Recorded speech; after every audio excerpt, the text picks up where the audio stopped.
সাকিব খানের তাণ্ডব ছবি কালকের পরের দিন মুক্তি পাচ্ছে, সেজন্য লাইভে আসছেন উনি সংবাদ সম্মেলনে।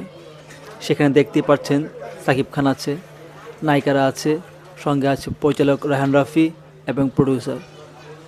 সেখানে সাকিব খান বলতেছেন যে আমরা যারা অপেক্ষায় আছি তাণ্ডব ছবি দেখার জন্য, উনি বলেছেন যে এই তাণ্ডব ছবিটা হবে ইতিহাসের সেরা একটা ছবি। এবং উনি ডিরেক্টর রাফিকে এটাও বলেছেন যে তোর জীবনের সবচেয়ে বেস্ট ছবি হবে এটা। মানে ওনার ছবিটা এত ভালো লেগেছে, উনি নিজে ছবিটা করেছে, তবুও উনি যখন প্রিভিউ দেখে তখন উনি বুঝতে পারে যে এই ছবিটা এত ভালো লাগবে। এবং ওনার যেহেতু 26 বছর 25 বছরের ক্যারিয়ার, সেই ক্ষেত্রে কোন ছবিটা বেস্ট, কোন ছবিটা বেস্ট না, কোন ছবিটা ভালো হবে, কোন ছবিটা ভালো হবে না, সেটা আমাদের থেকে উনি হয়তো 100 গুণ বেশি জানে। যেহেতু উনি বলেছেন যে এই ছবিটা বেস্ট ছবি, তাহলে অবশ্যই ছবিটা বেস্ট। সো আমরা খুব আগ্রহে আছি ছবিটা দেখার জন্য। আসছে শুক্রবারে রিলিজ পাচ্ছে, শনিবারে আমাদের ঈদ, শনিবার দেখে শনিবার দেখা হবে। আমরা সবাই ইনশাল্লাহ সেই ছবিটা দেখবো, সেই কামনায় রইল। আল্লাহ হাফেজ।